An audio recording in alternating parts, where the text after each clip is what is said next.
بہت شکریہ۔ اعوذ باللہ من الشیطان الرجیم، بسم اللہ الرحمن الرحیم۔ سب سے پہلے تو میں آپ تمام صحافی حضرات کا شکریہ ادا کرتا ہوں کہ آپ حضرات یہاں پر صحافی حضرات یہاں پر تشریف لائے اور ایک اہم مسئلہ جو اس وقت پاکستان میں بڑا ایشو جس کا ہے اس حوالے سے ہم نے آپ کو یہاں پر دعوت دی اور امید کرتے ہیں کہ آپ کے پاس بھی کچھ معلومات ہیں، کچھ معلومات ہمارے پاس ہیں۔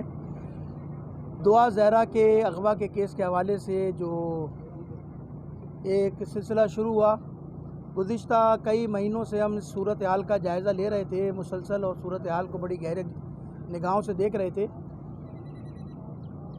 آج جو علماء کرام اس کے درمیان حائل ہوئے اس کے چند بنیادی مقصد میں آپ کے سامنے بیان کروں گا۔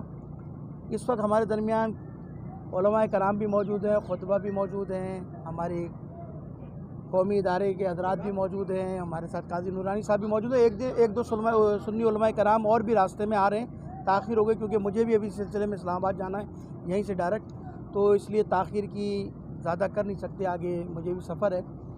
والد صاحب کو ان کے یہاں آنا تھا آج پریس کانفرنس کے اندر، میری ابھی تھوڑی دیر پہلے بات ہوئی، رات تک وہ ہم سے رابطے میں تھے، صبح میری بات ہوئی، ان کو لاہور ہائی کورٹ میں پیش ہونا ہے، وہ لاہور نکل گئے ہیں راستے میں۔ ابھی میرے پاس فون آیا تھا کہ رات کو شاید میں 11-12 بجے تک باہر واپس آؤں، مجھے کچھ ڈاکومنٹس وہاں سبمٹ کرنے تھے، کچھ چیزیں تھیں جس کے پروسیس کے لیے مجھے جانا پڑ گیا، ورنہ وہ بھی ہمارے والد صاحب بھی درمیان ہوتے۔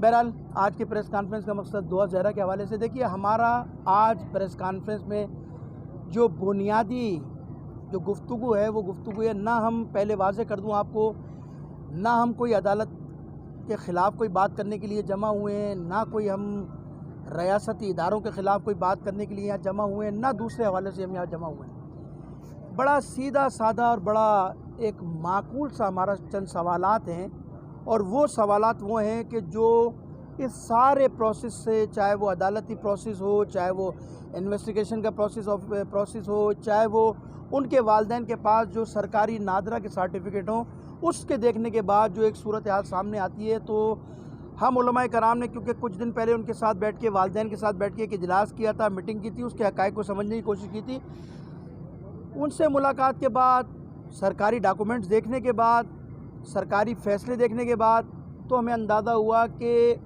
عدالت کا فیصلہ کچھ اور ہے، انویسٹیگیشن کچھ اور کہہ رہی ہے، اور والدین کے پاس جو نادرہ کے سرکاری ڈاکومنٹس ہیں وہ کچھ اور جو ہے وہ نشاندہی کر رہے ہیں، جس کی وجہ سے کنفیوژن پھیل گئی ہے، جس کی وجہ سے کہ جو ہے پاکستان میں پینک ہو گیا، ہر آدمی پریشان ہے، ہر آدمی ایک مشکل کا شکار ہے کہ اس کیس کو اتنا الجھایا کیوں جا رہا ہے، اور اس کیس کے اندر جو ہے وہ مشکلات کیوں پیدا ہو رہی ہیں۔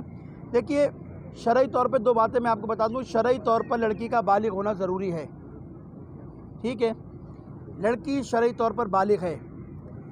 دوسرا، شرعی طور پہ فقہ کے مطابق ہمارے لڑکی کے ولی کا اجازت نامہ ضروری ہے، ولی کے اجازت کے بغیر لڑکی کی شادی نہیں ہو سکتی۔ یہ دو باتیں میں نے آپ کے سامنے کر دی، لڑکی کا بالغ ہونا شرط ہے، ہماری فقہ کے مطابق، فقہ جعفریہ کے مطابق، برادران اہل سنت کی فقہ میں بھی ہے، ولی کی اجازت ہونا، یعنی باپ کی اجازت ہونا، باپ نہیں ہے تو اس کی دادا کی اجازت کا ہونا شرط ہے، اس کے بغیر جو ہے وہ شادی نہیں ہو سکتی۔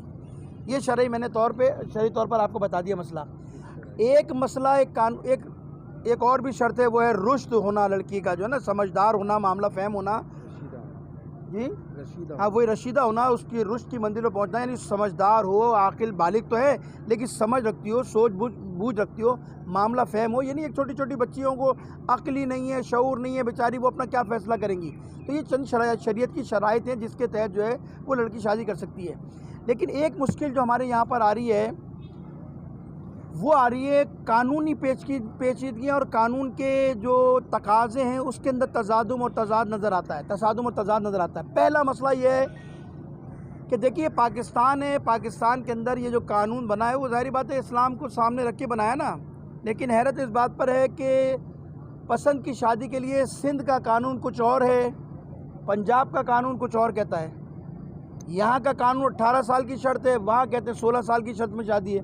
ہونا تو یہ چاہیے تھا کہ پاکستان میں یکساں قانون ہونا چاہیے تھا شادی کے لیے، اس میں 16، 15، 14 کی قید نہیں ہونی چاہیے تھی۔ پاکستان ہے نا، قانون بنا رہے ہیں نا آپ، تو یکساں قانون ہونا چاہیے۔ ہوتا کیا ہے، یہاں سے شادی کر کے یہاں سے چلے جاتے ہیں، وہاں شادی ہوتی ہے، پھر وہاں قانون کا سہارا لیا جاتا ہے، جس کی وجہ سے جو آپ نظر آ رہا ہے کیس یہاں آیا اور یہاں سے پھر وہاں کر دیا گیا اور وہاں سے پھر یہاں بھیجا جا رہا ہے۔ ان کے والد صاحب شاید اسی لیے گئے کہ شاید وہاں کوئی مسئلہ ہوا ہے کیس کے حوالے سے۔ تو یہ پہلا مسئلہ تو ہے، ہمارا مطالبہ یہ کہ قانون یکساں ہونا چاہیے شادی کے حوالے سے۔ دوسری ہماری ایڈوائز یہ ہے کہ پاکستان کے اندر شادی کے حوالے سے جو 18 سال کی شرط ہے، اس میں قانون میں تھوڑا سا رد و بدل کر کے کم سے کم، ہماری ایڈوائز یہ ہے کہ کم سے کم لڑکی کا 22 سال کا ہونا شرط ہے، کہ کم سے کم اسے شعور تو ہو۔ شناختی کارڈ تو ہمارے یہاں پاسپورٹ بھی 2 نمبر بن جاتے ہیں، شناختی کارڈ بھی 2 نمبر بن جاتے ہیں۔ یہ سارا جھگڑا کس بات کا ہے؟ والد صاحب کا جو میں نے نادرہ کا نکاح نامہ دیکھا، ان کی شادی کو 17 سال ہوئے ہیں۔ لڑکی جس دوران گھر سے غائب ہوئی ہے، جب اس کی اپنا کہتے ہیں درخواست لگی ہے، FIR کٹی ہے، اس وقت اس کی عمر ہے 13 سال 11 مہینے۔ نکاح نامے کے اندر آپ 18 سال ڈکلیئر کر رہے ہیں، میڈیکل کے اندر آپ 17 سال ڈکلیئر کر رہے ہیں۔ یعنی آپ نے قانونی طور پر، اور یہ جو ساری جو چیزیں اس کے طور پر کیس کو الجھا دیا گیا، اتنا الجھایا گیا کیس کو کہ اب فیصلہ کرنے والے مجھے نہیں پتا کیا فیصلہ کریں گے اور کیا ہو رہا ہے۔ ماں باپ کنفیوژن کا شکار، ماں باپ مشکلات کا شکار، پوری قوم کی نگاہیں اس کیس کے اوپر ہے۔ دیکھیے، یہ کسی کی عزت کا مسئلہ ہے۔ لڑکی سادات ہے، سیدانی ہے، اولاد رسول ہے۔ پتہ نہیں کتنی شادیاں اس ملک کے اندر ایسی ہوتی ہوں گی، لیکن جس انداز میں دباؤ کے تحت، پریشر کے تحت اس کیس کو چلایا جا رہا ہے، مجھے نہیں معلوم اس کے پیچھے کون سی قوت کار فرما ہے، کون سی قوت ہے۔ میں تو عدالت سے کہتا ہوں کہ شفافیت، حقائق پہ مبنی فیصلے دیے جائیں۔ کیس میں شفافیت ہونی چاہیے۔ پاکستان کے اندر ادارے، انویسٹیگیشن اداروں کے اندر اتنا جھول کہ آپ کا ایک سرکاری ڈاکومنٹ اس کو کچھ اور ڈکلیئر کر رہا ہے، کہہ رہا ہے 17 سال پہلے شادی ہوئی ہے، آپ کا میڈیکل کہہ رہی ہے بچی 17 سال کی ہے۔ تو یہ کتنا تضاد ہے کہ 17 سال میں شادی ہو رہی ہے، 17 سال شادی ہو رہے ہیں، اسی 17 سال کے اندر بچی 17 سال کی بھی ہو رہی ہے۔ نکاح نامے کے اندر آپ ڈکلیئر کر رہے ہیں 18 سال، اور وہ تو میرے پاس جو اطلاع آئی ہے وہ تو یہ آئی ہے جن نکاح خان تھے بیچارے، انہوں نے تو ڈینائی کر دیا کہ میں نے نکاح پڑھایا ہی نہیں ہے۔ تو دیکھیے، اس کا مطلب یہ ہے کہ جھول ہے، اس کیس میں دباؤ ہے، اس کیس میں لوگ کنفیوژن کا شکار ہیں۔ کسی کی عزت کے ساتھ اس طرح کھلواڑ کرنا، کسی کی عزت کے ساتھ کھیلنا، یہ بڑا سخت مسئلہ ہے۔ لہٰذا ہمارا مطالبہ یہی ہے، ہماری ایڈوائز حکومت کو یہ ہے، ایک تو پہلے کوشش کیا جائے اس کے تقاضوں کو قانون کے پورا کیا جائے۔ ولی زندہ ہے، ماں موجود ہے، کون سا قانون ہے جو ماں کو اور باپ کو بیٹی سے ملنے نہیں دے رہا، باپ کو بیٹی سے ملنے نہیں دے رہا؟ کون سی قوت کار فرما ہے جو دباؤ کے اندر جو ہے بیٹی ملنا چاہتی ہے، باپ ملنا چاہتا ہے، عدالت کے اندر آمنے سامنے موجود ہیں، ان کو 55 دن سے 60 دن سے ملنے نہیں دیا ماں باپ کو؟ کیا ماں باپ کیا نعوذ باللہ اس کے خلاف کوئی اقدام کرنے جا رہے تھے؟ ماں باپ کیا اس کے خلاف کوئی کام کرنے جا رہے تھے؟ نہیں، ماں باپ تو پہلے دن سے اپنا اسٹینڈ لے کے کھڑے ہوئے ہیں اور ڈاکومنٹ دکھا رہے ہیں اور خواہش مند ہے کہ ہمیں ہماری بیٹی سے ملایا جائے، ہماری بیٹی دباؤ میں۔ دیکھیے، اگر کسی کی لڑکی کو اور فشار ہوگا تو اپنا درد دل کس سے بیان کرے گی؟ باپ سے بیان کرے گی، ماں سے بیان کرے گی، یا ہم سے آ کے بیان کرے گی؟